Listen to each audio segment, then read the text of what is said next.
Moi, je sens vraiment que mon voyage commence lorsque je me stationne sur le quai d'embarquement. Les passagers sont là, ils attendent, j'ouvre ma porte, je les accueille, je ramasse les billets. Et puis c'est vraiment à partir de là que j'entre en scène, si on veut. Mon rôle commence. Je me souviens de ma première journée. C'était le 18 décembre 2004. Je commençais le matin très tôt, à 5h15. J'étais là pour couvrir un départ régulier. Et puis moi, j'ai pris les passagers qui étaient en trop à Péry. Par contre, je devais me rendre après à Longueuil. Et ne venant pas de Montréal ni des environs, lorsque j'ai traversé le pont Jacques-Cartier et je suis arrivé à l'embranchement à l'autre côté du pont, j'ai dit oups. Pour le terminus, je me souvenais plus, on l'avait fait durant la formation, mais je me souvenais plus c'était quel embranchement que je devais prendre pour me rendre au terminus Longueuil. Finalement, j'ai pris la bonne.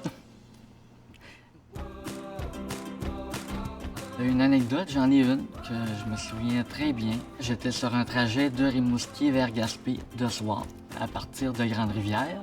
Moi, je débarquais les derniers passagers, puis je continuais mon trajet seul à bord.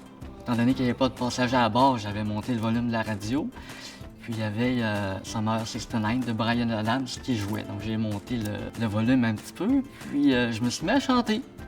Or, quelques instants plus tard, il y a une personne qui est arrivée, donc je me croyais seul à bord, mais il y avait quelqu'un. J'ai eu vraiment j'ai eu un saut, là, mais disons que j'étais un peu mal à l'aise. Chez Orléans, ça fait 10 ans, donc je m'étais aux alentours de 120-125 000 km par année. Puis si on transpose ça autour de la Terre, c'est drôle parce qu'on s'arrête pas à ça. Hein?